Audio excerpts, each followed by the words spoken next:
जीवन को सुख और शांति से परिपूर्ण बनाना चाहते हैं तो कई बार हमें उन्हीं चीज़ों को उन्हीं के रूपों में एक्सेप्ट करने की आदत डाल लेनी चाहिए। क्योंकि क्या होता है कि कईयों बार जब चीज़ें हमारे साथ हमारी मनस्थिति के अनुकूल नहीं होती तो हमें उनसे एक प्रकार की वितृष्णा होने लगती है, हमारे अंदर एक क्रोध पनपने लगता है। परफेक्शन की हद से ज़्यादा चाहत भी कभी कभार दिक्कत दे जाती है दोस्तों।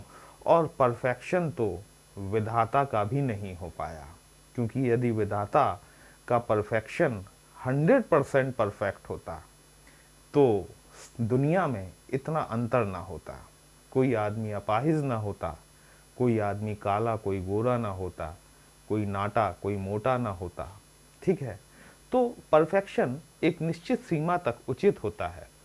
और खासकर कर्क राशि जिनके की स्वामी होते हैं चंद्रदेव, वहां पर यदि आप ज़्यादा परफेक्शन की उम्मीद रखते हैं तो आप ये मानकर चलें कि कहीं ना कहीं मन विचलित होना जरूरी है। ठीक है, हम आज बात कर रहे हैं कर्क राशि के शनि के होने वाले गोचर के संदर्भ में। जी नमस्कार दोस्तों, कैसे हैं आप सभी। मैं आपका ज्योतिष मित्र श्लोक वर्मा आपके अपने चैनल श्री हनुमंत कृपा में आपका हार्दिक स्वागत करता हूं, अभिनंदन करता हूं। साथ ही अपने बड़े भैया श्री हनुमान जी से करवत निवेदन करता हूं कि वे अपने हनुमत कृपा परिवार के सभी सदस्यों को, नए जुड़ने वाले सभी सदस्यों को सुख समृद्धि प्रदान करें, उन्हें उनके कार्यों में आशातीत सफलता प्रदान करें। 29 मार्च 2025 का दिन वह दिन होगा जबकि आपकी चल रही ढैया खत्म हो जाएगी। वैसे तो देखा जाए एक रूप से तो शनि वर्तमान स्थिति में अस्त चल रहे हैं और जो भी प्लैनेट अस्त हो जाता है वो प्रभावहीन हो जाता है। एक तरीके से देखा जाए तो आपकी ढैया अभी समाप्त हो चुकी है। लेकिन क्या ये पूर्ण रूप से ऐसा है? हम आज इसी पे चर्चा करने वाले हैं और हम आज सिर्फ आपके शनि ग्रह के ऊपर चर्चा करेंगे। इसमें हम किसी अन्य प्लैनेट को शामिल नहीं कर रहे हैं कि ये जो आने वाला शनि का गोचर है, ये शनि महाराज अगले 2.5 साल तक आपके जिस भाव में बैठेंगे और उस भाव में बैठकर इनके प्रभाव किस तरीके से होंगे, वही सारी चीज़ें हम आज आपके लिए लेकर आए हैं। देखिए, जो 4 का अंक लिखा हुआ है ना, ये इस बात को परिचायक है, इस बात को रिफ्लेक्ट करता है कि या तो आपकी राशि कर्क है या फिर आपकी लग्न कर्क है। शनि का गोचर वर्तमान परिस्थितियों में आपकी पत्रिका के अष्टम भाव में हो रहा है। शनि आपकी पत्रिका में सप्तम भाव के और अष्टम भाव के स्वामी होते हैं। कर्क राशि वालों को ढैया की पीड़ा इसलिए भी हुई, ज्यादा पीड़ा महसूस हुई, क्योंकि शनि उनके सप्तम भाव के स्वामी होते हैं। और सप्तम भाव आप जानते हैं कि ये जो भाव है ये मारक भाव की संज्ञा इसको दी गई है। अष्टम भाव तो आयु का भाव हो गया। अष्टम भाव से हम ये देखते हैं कि सामने वाले का आयुष्य कितना होगा, इसकी लॉन्जेविटी कितनी होगी। ठीक है, लेकिन सप्तम भाव जो है ना, ये मारक भाव है। और यदि इस ढैया के दौरान कहीं आपकी शनि की अंतर्दशा भी चल रही हुई होगी तो निसंदेह तौर पर आपको जितनी विकराल मानसिक वेदनाएं, जितना प्रॉब्लम्स, मेंटल प्रॉब्लम आप लोगों ने झेली है, वो वाकई आप लोग ही जानते हैं या फिर कोई एस्ट्रोलॉजर उस चीज़ को समझ सकता है। 29 मार्च 2025 के दिन जब 30 मार्च को आप सोकर उठेंगे तो शनि का गोचर हो चुका होगा। शनि आपके अष्टम भाव को छोड़कर आपके भाग भाव में गोचरस्थ हो जाएंगे। वीडियो को अंत तक अवश्य देखिएगा दोस्तों, कहीं भी पसंद आता है जय श्री राम लिखेंगे, आपको भी अच्छा लगेगा, हमें भी अच्छा लगेगा आपके लिए इस तरह के विश्लेषण लेकर आने के लिए। ये शनि जो है ये आपकी पत्रिका में नवम भाव अर्थात भाग्य भाव में गोचर कर जाएंगे। यहां पर शनि जब आएंगे तो शनि का प्रभाव कैसा होगा? देखिए, मैं हमेशा कहता हूं कि पहले ग्रह को समझिए, उसके बाद वो ग्रह जिस भाव में जा रहा है वहां उस भाव को समझिए, तब आपको ग्रह का असली प्रभाव समझ में आएगा। ठीक है, ग्रह के स्वभाव को समझना जरूरी है, तभी आप उस भाव का प्रभाव निकाल पाएंगे। शनि महाराज, आगे बढ़ने से पहले थोड़ा सा शनि के बारे में डिस्कस कर लेते हैं। ये तो आप सभी जानते हैं कि शनि को न्याय का देवता कहा जाता है, कर्म का देवता कहा जाता है। बहुत अच्छी बात है कि आप लोगों की ढैया समाप्त हो गई, क्योंकि शनि सप्तम के स्वामी होकर अष्टम में बैठे हुए थे। अष्टम भाव ऐसे ही देखा जाए तो काल पुरुष की पत्रिका जो होती है उसमें अष्टम भाव में शनि का प्रबल भाव होता है। अष्टम भाव को या शनि को काल पुरुष का दुख, पीड़ा, संताप कहा जाता है। ठीक है, और यही शनि आपके अष्टम भाव के स्वामी भी होते हैं। ये शनि लिमिटेशंस हैं। देखिए, शनि बाउंड्रीज हैं, शनि एक दायरा है। ये राहु की तरह नहीं है जो सब कुछ सीमाएं लांघ कर, सीमाएं तोड़कर जो भी कार्य करेगा। ये शनि है। ये शनि आपको एक सामाजिक दायरे में बांधने का कार्य करता है, रीति रिवाजों में बांधने का काम करता है। पुरातन पंथी प्लैनेट है, पुरानी चीज़ों के प्रति इसका लगाव है, ज्ञान भरपूर है, अनुभव भरपूर है। और ये जो शनि का गोचर होता है ना, देखिए शनि और केतु ये दोनों ऐसे प्लैनेट हैं कि ये जिस भाव में भी गोचर करते हैं वहाँ से संबंधित ज्ञान देने के लिए ये एक विधाता का एक, ये मान के चलिए कि हम मानव मात्र के लिए ये एक विधाता ने ये एक चीज रची है कि हम कैसे वास्तविक परिस्थितियों को समझ सकें, हम कैसे वस्तु स्थिति को समझ सकें।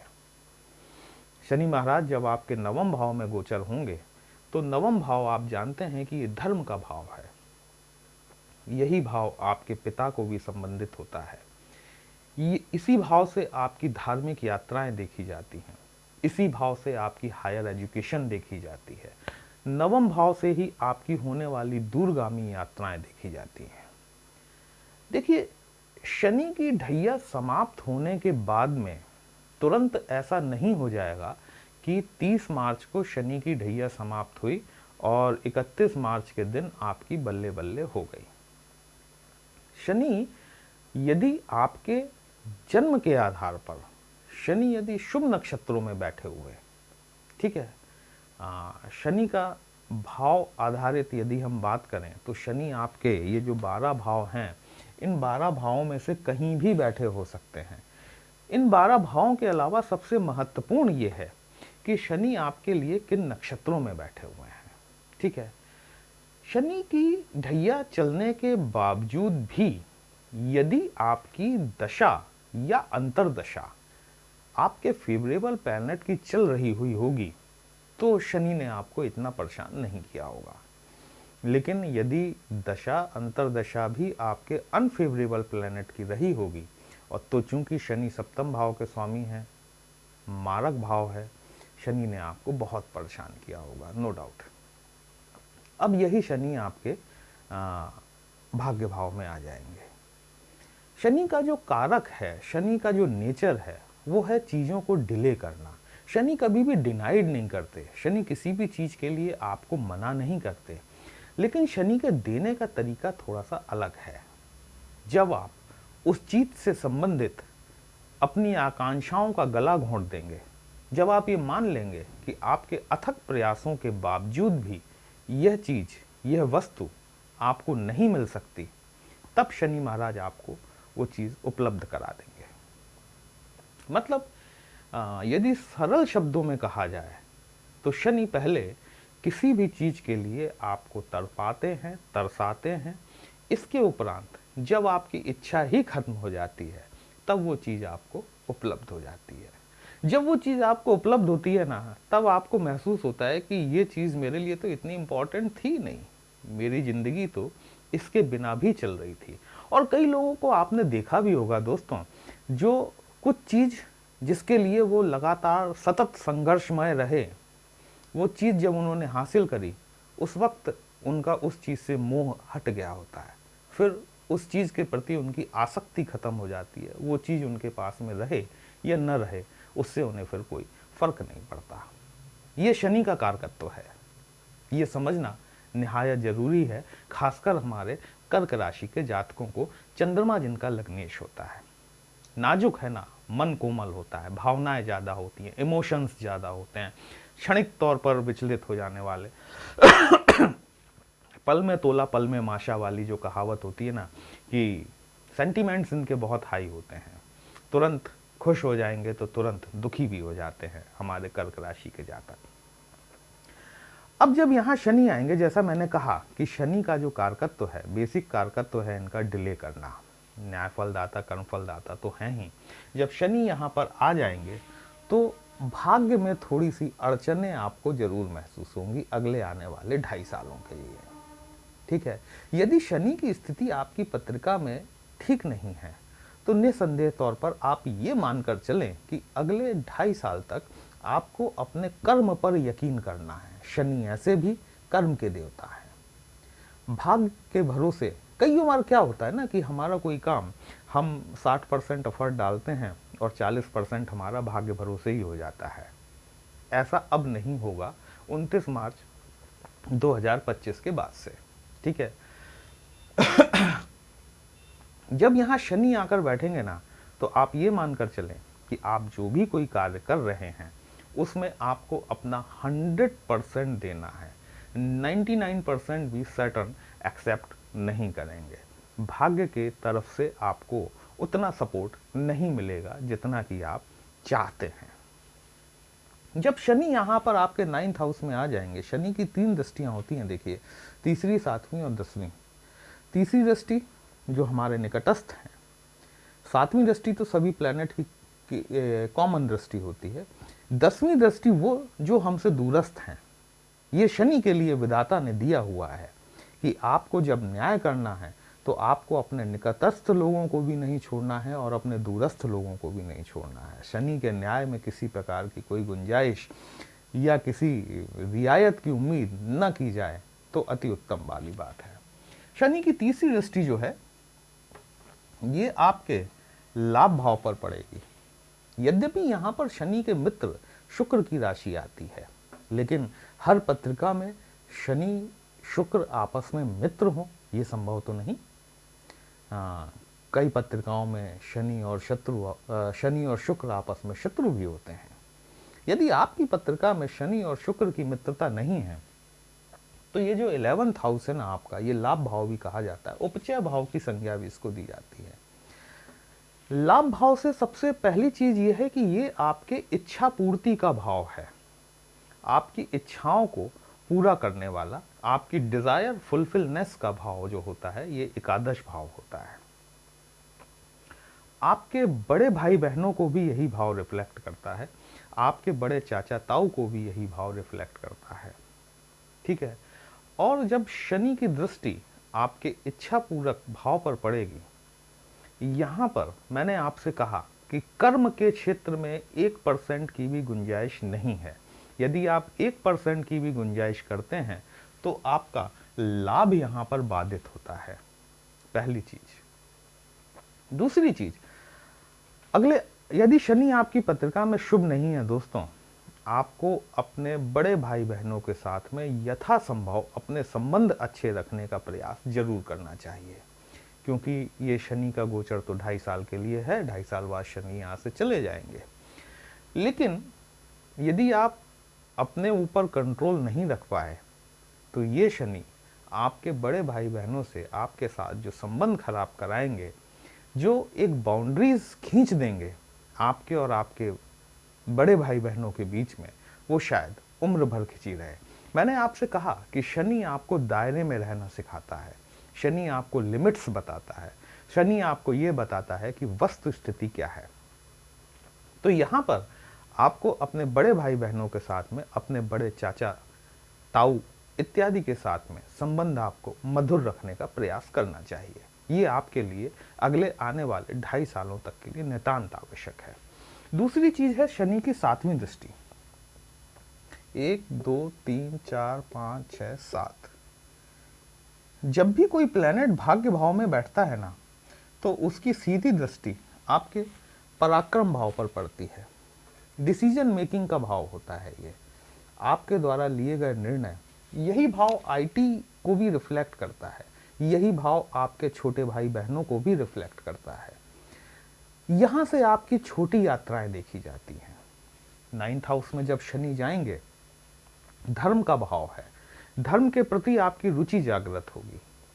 9th हाउस पिता का भी भाव है, यदि शनि आपकी पत्रिका में शुभ नहीं है तो आपको अपने पिता के स्वास्थ्य के बारे में ध्यान रखना आवश्यक है इन आने वाले 2.5 सालों में।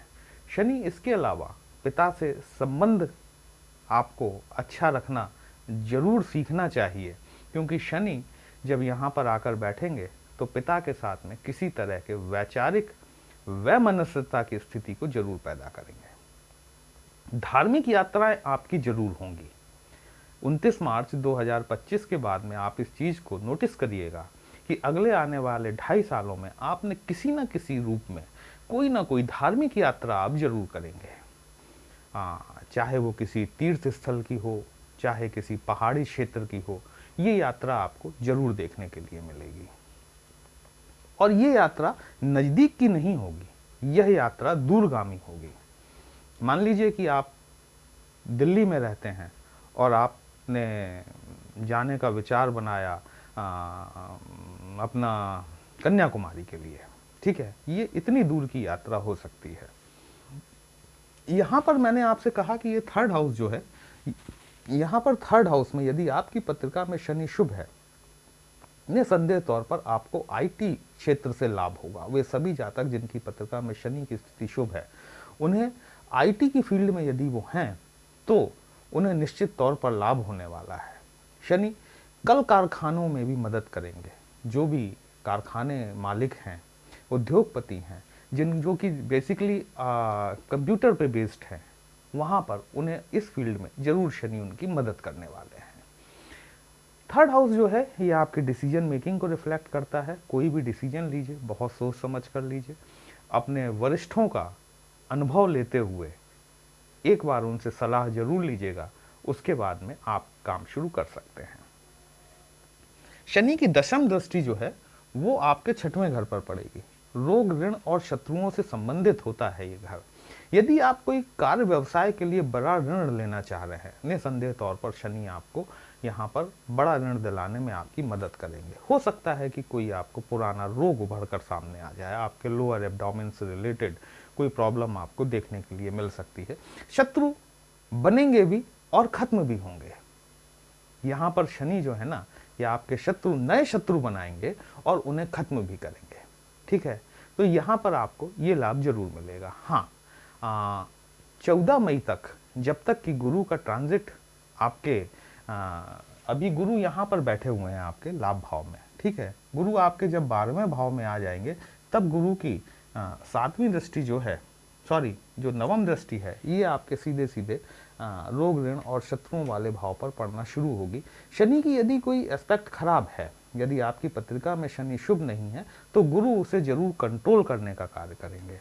29 मार्च 2025 से 14 मई 2025 तक के बीच में यदि आप कोई बड़ा डिसीजन लेने वाले हैं, वो जो कि आपके कर्ज से संबंधित हो, तो आपको थोड़ा सा वेट करना चाहिए, क्योंकि गुरु की दृष्टियों में अमृत कहा जाता है। जहाँ भी ये पड़ती हैं उस स्थान को अमृत के समान पवित्र कर देती हैं। आपकी लोन लेने में जरूर गुरुदेव बृहस्पति द्वारा ज़्यादा मदद की जा सकेगी। दोस्तों, यदि ये विश्लेषण आपको अच्छा लगा हो तो अपने इस चैनल को लाइक, शेयर और सब्सक्राइब जरूर कर दीजिएगा। यदि हमसे पत्रिका का विश्लेषण कराना चाहते हैं, हमारा व्हाट्सएप नंबर थंबनेल में दिया गया है। पर्सनल कंसल्टेशन पेड होता है, एक छोटी सी फीस आपको पे करनी होती है। आपकी समस्या का उचित समाधान हमारे द्वारा करने का प्रयास जरूर किया जाता है। चलिए फिर मिलते हैं, तब तक के लिए जय श्री राम।